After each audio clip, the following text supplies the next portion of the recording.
A warm welcome to this week's edition of the Sports Show, and we're talking about running and athletic and cycling and keeping fit in general today.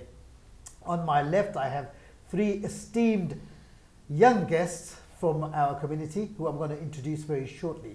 What we're going to talk about today is charity and using sports as a means and method for raising much needed funds for charity and vulnerable people all across the planet. To my left here, I have Harun Rashid. Welcome to the Sports Show. Thank you very much. And in the middle here, we have our star cyclist and runner and all-round charity good body, Rashid Ali. And wa alaikum salam. And to my left here, we have no introductions needed at all. Abdal Ahmed himself. Wa alaikum salam. And we're going to talk about some exciting upcoming events that are taking place within the community as well, but something which we as a unit, all four of us in the studio here, are participating in during the new year. Now in 2017, we're going to kick off the end of January, but all four of us actually, we're part of a somewhat larger team who will be traveling to Morocco and participating in the Marrakech Half Marathon. Now some of you who know myself and Abdal would know that we have been running for a number of years. I've completed a number of marathons. Abdal and I have run together for various charities and charitable causes over the course of the last few years. And we decided to join Muslim charity, a local-based charity, but also a charity which we will find out a little bit more during the course of this program. We decided to join them on a very venerable cause to raise money for street children. And training is already in process. There's a lot of banter. We've got our group catch-ups in place already, and preparations are well underway. It's going to be a very exciting trip, and this is what we're going to talk about here today. So Harun, I'm going to turn to you first of all and ask you, can you tell us a little bit about Muslim Charity as an organization, how long ago it was formed and what you do? Well, Muslim Charity was formed about 16 years ago, and it really started, like most charities do, from volunteers like you guys, like guys in the community. And we started off with projects in Pakistan. So we started building hospitals in Pakistan. And now, alhamdulillah, we're in about 17 different countries, various different projects from vulnerable children, water projects, maternal health projects, and also especially the emergency relief things that happen now. Syria's in the news now, the Rohingya, etc. So we respond to those things very, very quickly as well. So whatever circumstances are prevalent at the time, where there's an emergency and a need, you will focus and concentrate on that. Absolutely. As and when required. Absolutely. So we've got a very, very good record of responding to emergencies. So if it's earthquakes, for example, in Haiti, or if there's floods in Asia, or the refugee crisis, for example, recently, with people fleeing the war-torn countries in the Middle East. So we've got an extensive program in Lebanon, in Greece, in Turkey. So yeah, I mean, we respond to those sort of disasters very, very quick. Rashid, you've got a supremely interesting role with Muslim Charity as well. So you manage and coordinate all the, should we say, volunteers? Volunteers, yes. It must be quite an interesting role for you. It is. It is. You know, I get to meet all different kind of people, various people from various walks of life, and get them to volunteer and do some charity work. And then I set up some challenges for them. In the meantime, I also provide free training for them, like cycling and running. Many other activities. If someone doesn't want to do regular cycling, regular running, we do one-off like skydiving. They could do trekking. So there's many activities that are organised. On the basis of your role, Rashid, how important is it for Muslim Charity to have involvement and contribution from volunteers? It's very one of the key thing about charity work is the volunteers. If you don't have a good team of volunteers, you would struggle. So volunteers are the key for charity work. Coming up to Abdal now as well, I'm really excited to announce that myself and Abdal will actually be participating in the Marrakech Half Marathon in 2017. We're a competitive bunch. I am slightly faster than him, even though I am older than him as well, and we're training quite hard as well. Although he does give the impression that he's not, we've received intelligence otherwise. What made you choose to run with me again come January for Muslim charity? You know, running for charity is always it's an honor. It's not, you know, something that we do just because we enjoy it, but it's an honor to run for charity and raise money for a very good cause, for the street project in Bangladesh. And obviously, running with you is just you know, the ultimate challenge to beat you. So it was a little bit of challenge there, me and Emdad, and a couple of runners. Shakil was a very good runner as well. So we'll see who crosses the finish line first.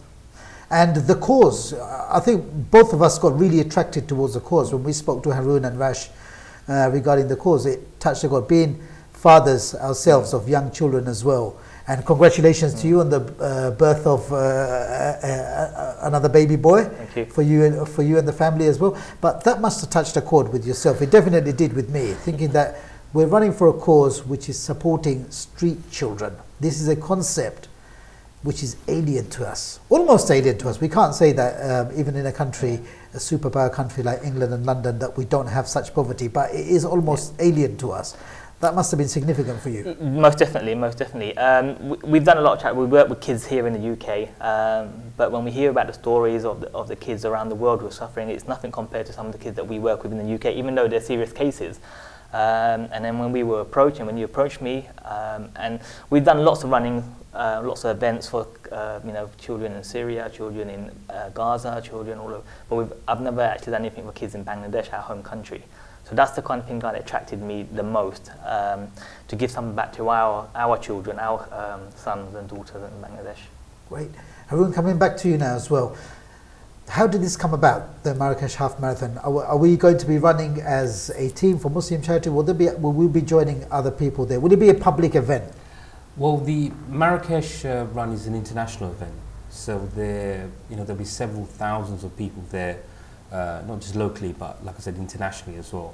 And there's very, very competitive international runners that will be there as well. So it's a bit very much like our sort of marathon, where you have the professionals there as well, and you have all the teams there, and you have local people raising money for charity. So it's an international event, and it is absolutely huge. And Rashid, we have quite a large team travelling, hopefully at the end of January, and we're going there for a few days. Do you have anything else planned in terms of, is it just for the team to go out there and have a run or come back, or have you planned anything else for the team? I mean, we're going to a foreign country. Some of us have been to Marrakech, but majority of the team travelling have never visited. You know, there's a lot of historical sites there and a lot of things to see as well. Have you any plans in place to accommodate these needs? Yeah, hopefully. I mean, for this trip, obviously we're going to go on a 3-day trip. We're going to go on a Friday. On Saturday, we'll go and have a little tour of Atlas Mountain. Sunday will be the actual run, and then Monday we fly back. But for the future, for this team, thinking of organising I've got a few more activities that I would like everyone to participate. Maybe we're thinking of picking Bangladesh for an event, next challenge, next year, inshallah, for all of us. Hopefully we can all participate in that one. Abdal, what's your ideal training regime? At the moment, it's very low with the new one coming along. But you know, let's not get mistaken here. It's a half marathon. It's not just little 5K here. So you need to really train for it and prep your body for it. So we were speaking earlier on to Rashid, and I was saying, like, I've just started running again after a little bit of an injury. So you need to be training at least 2-3 times a week because you are running 13 miles. And in the climate of Morocco, January is not the hottest season, but you still be in the early 20s, mid-20s. So you need to prepare for that because, again, you don't want to just go out there and put yourself at risk as well because you go in there to raise money and you want to achieve the goal that you set out. Harun, tell us about the Street Children Project. So people will be fundraising to help support needy street children and possibly their parents. What will this support entail? Well, just to give you a little bit of background on street children, it's a very strange phenomenon. Even when I started working for the charity and I got to know a little bit more, it's two words in the dictionary that you'd never put together, street and children. It just doesn't sit very well. But with Bangladesh itself, it has over 500,000 street kids in Dhaka alone. Forget about the rest of the country. And Dhaka acts as a central hub point, if you like, where all the children come and end up either in all the entry points. So you get them at Komlapur station, which is like Victoria Station, if you like, where all the main trains come into. Shodorghat, which is like the main ferry terminal and the bus terminal. So that's where the main kids come. And there's several reasons why the children come here. One of them, which is very, very sad, is where they get abandoned by their parents, by their families. Sometimes they're sitting on trains because of poverty, or for whatever reason, parents are leaving their children on trains. So when they're coming into Komlapur station, you get kids just wandering around thinking, where are their parents? They're crying, etc. So those are the abandoned children. Some children are there for work. They've got their families in villages scattered around Bangladesh, so they're working for a living as young as 5. And some, unfortunately, which is the most tragic element of it, especially the girls as well, they're trafficked. So either they're trafficked into the very dark elements of Bangladesh, of Dhaka, or some of them are trafficked into slave trade. So that's the general problem. Now, that's the actual problem. The interventions that we have, it's threefold. First, we have our outreach workers on those entry points, continuously there. Every evening they're out there, they're talking to children, they're bumping into kids that have just arrived, so they've managed to rescue them, you know, as an initial point. And that's the ultimate goal, to try and capture them before they get integrated into the sort of street life. And we have a very, very good track record. I mean, last 2 years we've rescued over 1,000 kids. And out of the 1,000, 20% of them we managed to reintegrate back into their family life. So we start a search, we find their parents, and if it's safe, we reintegrate them back. So we have those outreach workers. And even I had a very naive idea that, you know, even when I went to Bangladesh, I thought, oh, I'll just get the biggest coach possible and I'll drag all these kids in and we'll rescue all of them. But the problem is that they have major trust issues with adults. So if you can imagine yourself, if your parents have abandoned you, you're the most trusted people in your own life, how would you have any trust with another adult in your life? So when our outreach workers go there and say, oh, Baba, we're going to give you a home and food and shelter, as soon as they hear that, they're running a mile. They think you're going to kidnap them or do something horrible to them. So again, like our outreach workers here with youth work and whatnot, it takes months and months and months to develop the trust with the young people. So that's the first element. Then we have an informal school, which is based on the ferry terminal.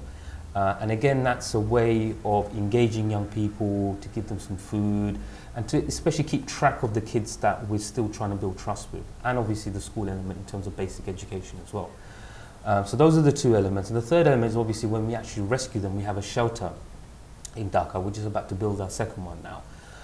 So in that shelter, they have all the protection, they have the food.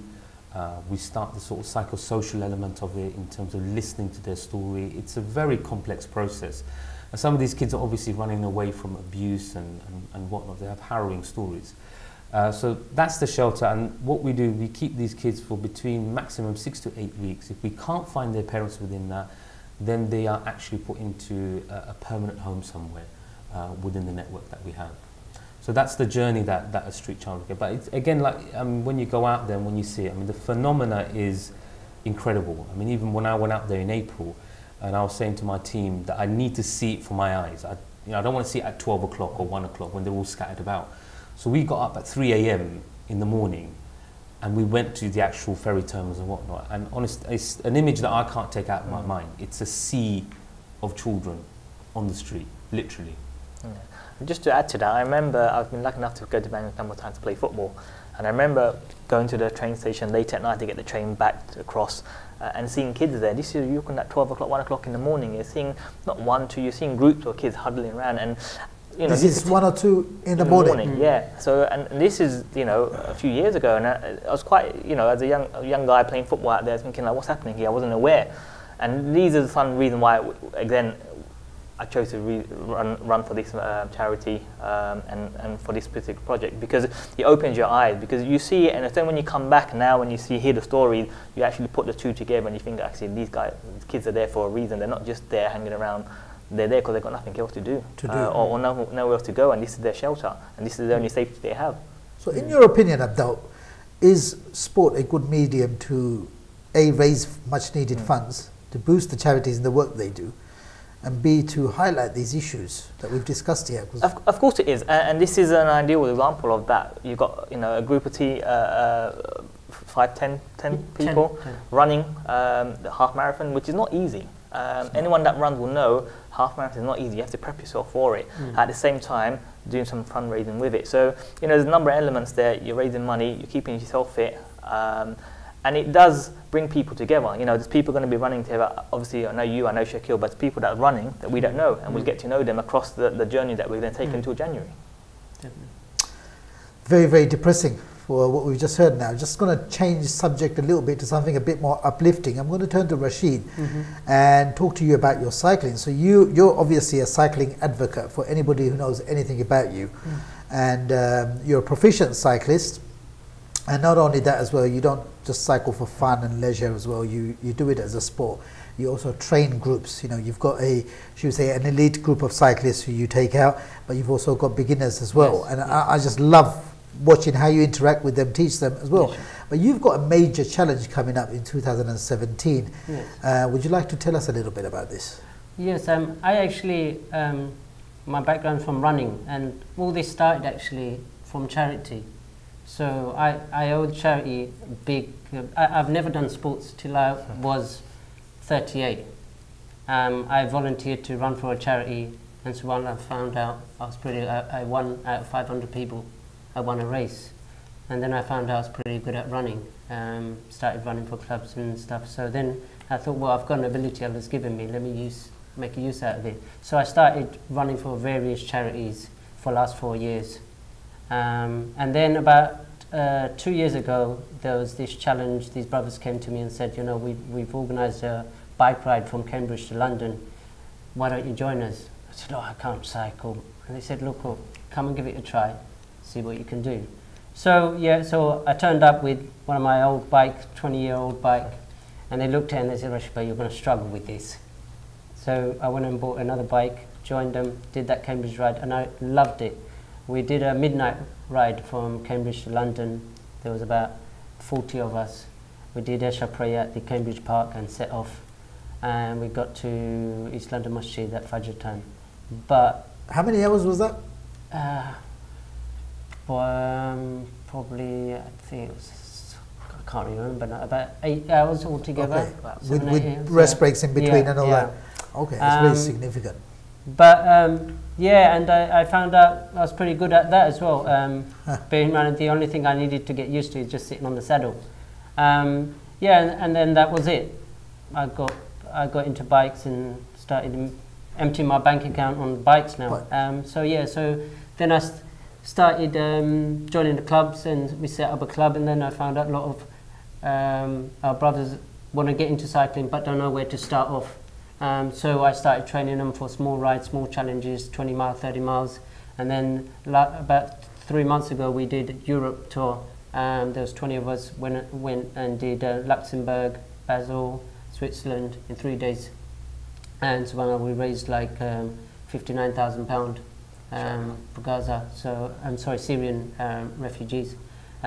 So you know, it's a very good, and you build a really good brotherhood, because you train like months and months. And then you travel together. And then you travel together, you're in a strange land, you know, you're eating together, you stop middle of nowhere, doing your salah together. Do you stay as a close-knit group whilst you're cycling, or do you have some people who get hyper and just zoom off? Well, you do. You get all different, you know, abilities as well. Do you plan your breaks, right, we're going to stop there? And yes. Because I'm thinking to myself, if I did a long-distance cycle, first of all, I'd be worried about the safety side, because I've never done a long-distance one. For me, at the moment, 10K every day, rain or shine. Sure. And number two would be, if somebody entrusted me with information and said, right, we will stop at this point in Basel, I wouldn't have a clue. So what happens is we plan the route months in advance. and we actually go through the whole route on Google Map, on Street View, actually see every single, so we know exactly where we're going to stop, if it's a restaurant or petrol station, whatever it is. And we have a support vehicle all the time with us that carries all our food, our bags, equipments, extra equipments, and then we go in groups. We don't all 40 go together and clog up the roads and stuff, so we go in small groups. So over the training in months prior to that, we assess the abilities of all the groups and then put them in groups. And even then, when you do that, and when you're doing such a long journey, because when we're doing training, we might be doing 40 miles, 50 miles, but we don't do it back-to-back 100 miles. Right. So the ability again changes. Yes, it does. So according to that, so there'll be a group leader, one will be leader and there'll be a sweeper, and there'll be a group of 10 in between. And then if they're struggling, we swap them around at the break points. And it's all, we try to keep it as safe as possible. Accidents still can happen. But so far it's been good. You know, the preparations, it takes months and months of preparation. Sometimes you just think, you know, you can just jump on a cycle and just do these things, especially when you're going abroad. Sorry, going back to your question about the special challenge I'm doing. Yes, I'm going to, inshallah, try to cycle from London to Hajj 2017. Amazing. It's the biggest challenge I've ever going to be facing, I think. It's a 5,700 kilometer journey. So what I wanted to do, just for viewers to be acquainted with Bob, Rashid is going to travel from London to Saudi Arabia, Makkah, Medina, and he's going to travel by bike. He will have, from my discussions with him, he will have a few people who may join him on parts of the journey just to keep him company, but he is doing this on a solo. And I wanted to be the first one. I wanted to have the honor of being the first one to actually announce this. And I'm hoping also that Rash will actually do another standalone slot on the sports show as well, where we will discuss this further in depth. So this must be one of the most, one of the biggest challenges of your life. Definitely, and it'd be a memorable one. You know, I'm looking so forward to doing it, and make dua that I complete it, because I have a limited amount of time, because I want to perform Hajj as well. Of course you do. So I'm leaving after a couple of days after Ramadan, which is probably 28th of June. Ramadan finishes, and I've got to make it there by 28th of August. So I have 8 weeks window. I've got to, so every day I've got to do 120 kilometers approximately. Ooh, inshallah, we'll make dua for you as well, and we're confident that you will pass this with flying colours. I'm not going to ask you too much more on this subject, because I do want to save the contents for this. You know, you've got some amazing things to discuss on this for another show, hopefully, as well. And Abdal, you've heard his pitch now. Is it convinced you to sit in the saddle, should we say? You know, Rashid's been talking to me for a while about taking up the bike challenge, and you know what, we were just speaking before we came on the show, and I will take up the challenge, maybe on a smaller one first, maybe London to Cambridge or something like that. Definitely. And then maybe I'll get the feel for the bike and get back on it. I used to cycle when I was younger.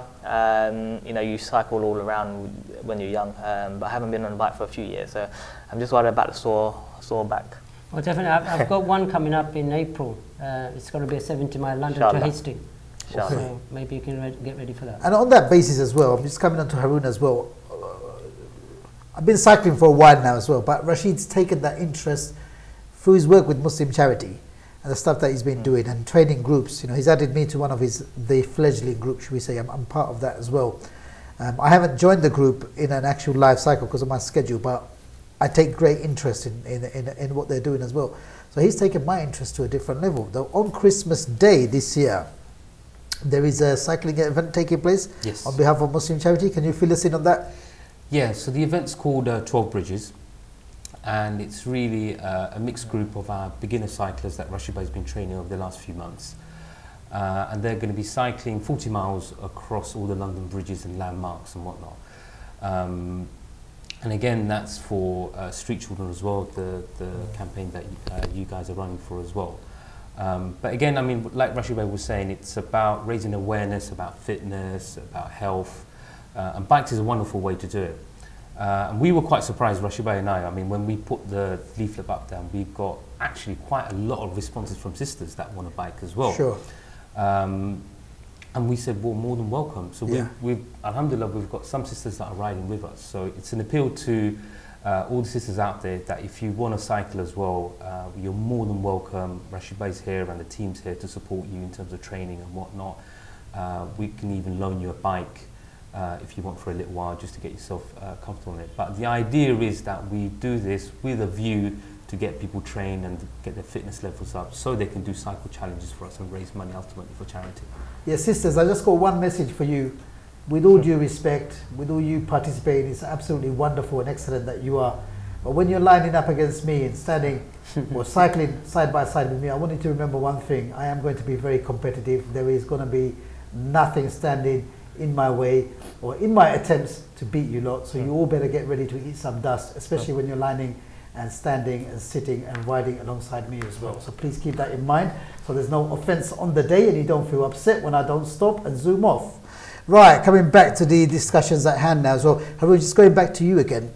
Sure. You've got a contingent traveling to Bangladesh and there's some special works taking place. You're taking a delegation, I understand, to Bangladesh to do some work there on the ground? Yes.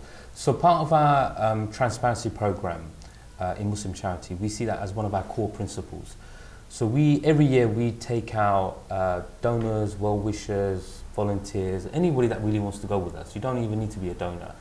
And what we do, we take you to the host country, this one in particular is Bangladesh, and we take you for the purpose to actually see the projects on the ground, how your money's working. Now you guys are running the marathon, there's other people who are cycling and doing all manner of things.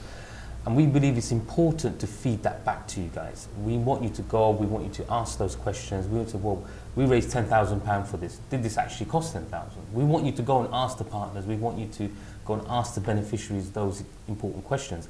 And then for you guys to come back and relay that back to your donors who are giving you £1, £10, £100. You know, it's about confidence and transparency.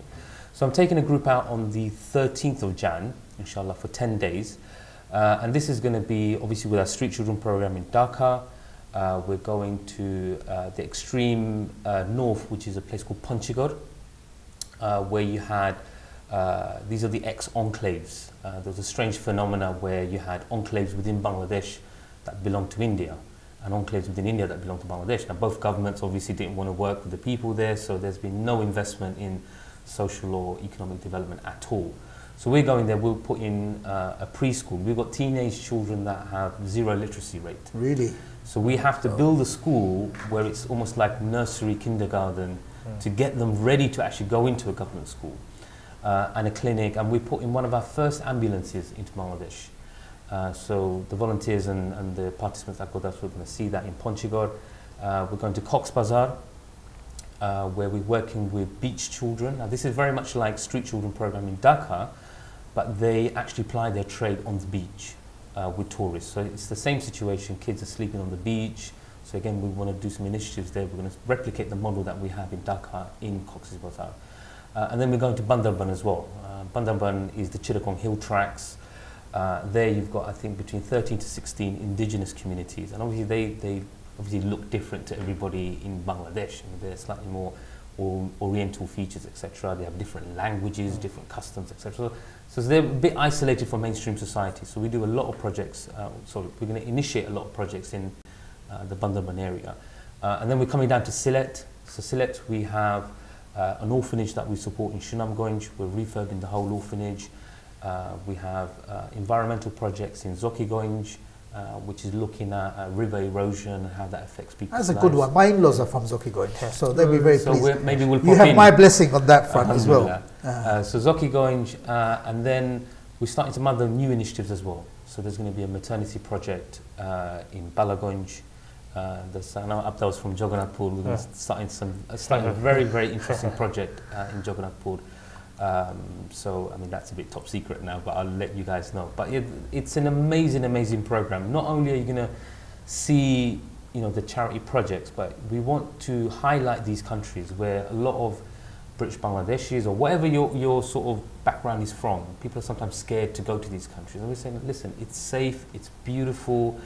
You know, there's so much need, and I say we're all British Bangladeshis. We must give something back, whatever it is, and we want to show you that beauty. We want to show you, you know, sometimes we have a very negative image of these countries like Bangladesh. I have this conversation all the time. People say, "Oh, Bangladesh is corrupt," and I said, if there's 10 people corrupt, there must be 100 people that are honest.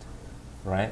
So why can't we concentrate on the honest, good people Yes. that need the help rather than the one or two bad guys, you know? So I will appeal out to everybody that if you want to go get in touch with Emdad Bayo or get in touch with LB24, the more the merrier.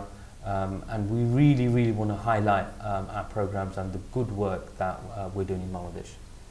Before the switch line gets jammed, I just want to say it was a figure of speech. Abdal is actually my long lost cousin from Biani Bazaar. So please put your hang up. If you're already starting to call, please hang up and stop your emails and your threats to me. It was a figure of speech. Going back to Rashid, we've been volunteering, all of us here, we've got volunteering backgrounds. It's a fascinating subject. How, when it comes to a charity like Muslim charity, obviously you've just touched on the fact that there's a huge reliance on the goodwill of volunteers as well. How can charities, what can charities do to engage with their volunteers? What do they need to do? So someone who's at the forefront of an established charity, which is doing amazing work in various parts of the world, do charities need to value their volunteers? Because sometimes you get, very much a minority, sometimes you do get odd issues or incidents where you have volunteers, for example, they've gone in with goodwill, but they haven't been treated properly, or they haven't been trained properly, or they've been, all manner of things have happened. How important is that for you, as someone who coordinates them? You know, for me, it's very important. Without volunteers, I couldn't do my job. And this is why I go the extra length. I mean, I spend my weekend training people. I don't get paid for that. And because I want them to feel confident, not that I've just signed up to them to go and ride 40 miles and they turn up on the day and, you know, they struggle. So I give my spare time, and not just that, I help them maintain bikes. I even got the charity, convinced the charity to invest some money in them, so the ones that can't afford to get a bike or not sure, I loan them a bike.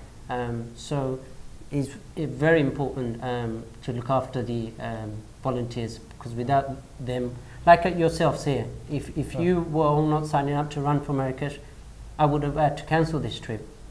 It's not possible. Can I just add to that? Yes, I think with volunteers, it's an absolute fundamental for all charities, because this is the lifeblood.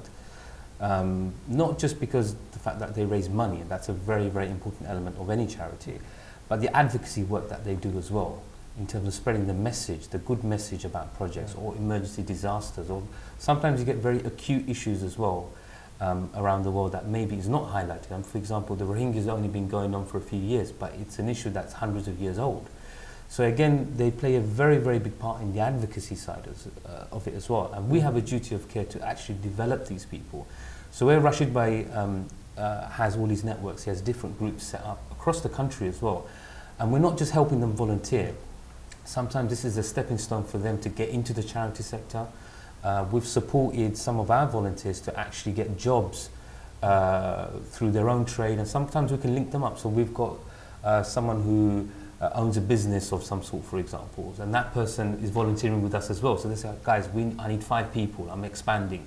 So we put it out to our volunteers as well. So it's not just a one-way street where they're just giving to the charity. We want to support them as well in their personal development, in their careers as well. And this is what we're developing in Muslim Charity, is an accredited program where people can get actual recognition that they can put on their CVs and get qualifications. And Rashid Bhai, obviously, he's a first aid trainer as well. So that's what we're also trying to do, looking at how we can train these people, how we can make sure that all the risk assessments are there, because we have a duty of care to these guys as well. Just because we want them to raise money, we want everybody to be safe. So all these elements, it's a very, very big responsibility, and we don't take it lightly. And obviously Rashid Bhai dedicating the time. That, you know, volunteers will phone you on the weekend, 11 o'clock, 12. There's no such thing as a 9 to 5. So again, you have to work according to other people's patterns as well. Abdal, speaking on behalf of you and I as volunteers, he's made some quite important points there. Definitely. Would you feel valued as a? I mean, it's a simple case of just feeling valued, isn't it? It is, and it's, you know, having worked in the charity sector as well, volunteers give up a lot of their time, you know, evening, weekends, and they want to be valued. They want to be appreciated because they're doing it out of their goodwill. So it's important, what Rashid has touched upon, is making them feel welcome, making them feel part of the charity, because you don't want them to come in and, as you said, you do one event and you never see them again. You want them to be part of the ongoing work that the charity does. So I think it's very important that, you know, the connection that you make with the volunteers, especially new volunteers who, you know, 16, 17, who are doing it for the first time. You know, whatever you do for the first time is your first impression, and if you don't hit it right, then you're never going to come back to it. And it's very, very important that our youngsters who are involved in this kind of work, because to take ourselves forward, to move our community, to move, you know, to make change, we have to have young people who are developing. And so volunteering is one of them ways, and it's very important. Rashid, somebody who's working right in the thick of it, in terms of working within the charity sector, Christmas must be an even busier time for you. You probably can't switch off any day of the year when you think about it. No, you can't, especially when you've got so many challenges, so many activities going on, and you've got like hundreds of volunteers and people involved in it. So like you're getting calls and people want to know, how's this work, how's this, and what do I do? And so you're constantly actually on the phones, on the net, you know, giving out messages. So even though it's a bank holiday, for you it's pretty much normal. Yeah. Harun, last one for you. On the basis of what you've talked about, taking that, you know, it sounds like you're going to do some amazing work when you go to Bangladesh with that contingent. You've also got plans in the pipelines of possible university students, college students who want to go as a group to European destinations where they can actually deliver aid. Not only are they fundraising as well, but you said it's a wonderful concept. First of all, I should add that. You're not only fundraising, but you're delivering aid, staying in camps, etc., mingling with the needy people. Within guidelines, obviously, and delivering that as well. So you've got plans to do that across Europe as well, in yes. certain locations? A few weeks ago, I just come back from Greece, part of our Syrian refugee program. And what I've agreed with our partners on the ground there is that I want to take 10 to 15 people out to a couple of camps where we actually stay on the camp. So we take our tents and we take our utensils and whatnot, and we go and stay on the camp. And we initiate a couple of projects. So we raise some money, we take some aid with them as well. Whatever the need is, because you know the need assessment changes on a day-to-day basis. Course. So whatever the need is at that time. Now obviously it's winter clothing and blankets and whatnot at the moment. In the summertime it might be completely different. So we go there, we do some activities with the children, we paint their school, we set up a little playground, we might even do like a little community garden. So it's about engagement and solidarity with the refugees. So I think what we try and do with most of our programs, we can't do it on all of them, is we don't like to just give out aid, you know, like hand to hand. I think there's a very dignity issue there. So what the very good thing that we've done in Greece, for example, is people have vouchers, and depending on the entitlement of that particular family, you know, they take a voucher and then they can come and pick up that goods whenever they want. Right, so we don't put them in a whole line, you know, like you normally see. It's like the food bank system. Absolutely, that's absolutely, brilliant. Very much like that, and that's a model that we replicated with a project that we're doing in Turkey with Syrian refugees as well. So again, you guys will fundraise and we'll send some shipping containers full of food to Turkey, which is on the border of Syria, Rouhani, I believe it is. And again, we give all the refugees a card which entitles them to X amount of food according to their family needs. Now, why should we tell a family that they should have a bottle of oil and a bottle of rice? And we shouldn't. They should be able to cook whatever they want. So they go into the warehouse, they have a budget on their card, they swipe their card like they would in a supermarket. It's like a supermarket. Yeah. Very dignified as well, Abdal, yeah? Definitely, definitely. So that's the general idea. Now, it's not possible in every place. No. And especially sometimes when you go out, then it's emergency relief, it's different. But where we got the time to actually develop these projects, where we got time to put that dignity back in, you know, and let's put them in a situation, maybe we might be in that situation one day. Would we want to be queuing up with our families and whatnot, you know, just to receive one blanket, for example? You know, so again, it's looking at that human aspect. Yeah. But going back to your question, bro, we want to take some real people that really want to make a difference. And again, it's part of our engagement program to say to the donors who are raising £1 or £1 million, whatever it is, that you have a direct connection with not just your money, but the journey that your money takes, where it gets delivered, and the beneficiary and what the beneficiary is feeling at the time. So that's the connection that we're trying to make. Amazing. Abdal, just talking on behalf of the team as well, what can we, you and I, and the rest of the team, as runners, who obviously believe in the work that Muslim Charity is doing, hence we have chosen to associate ourselves with the great works that they're doing, and hence we're running the Marrakech Half Marathon at the end of January. Apart from raising funds, what else could we do to highlight the plight of street children?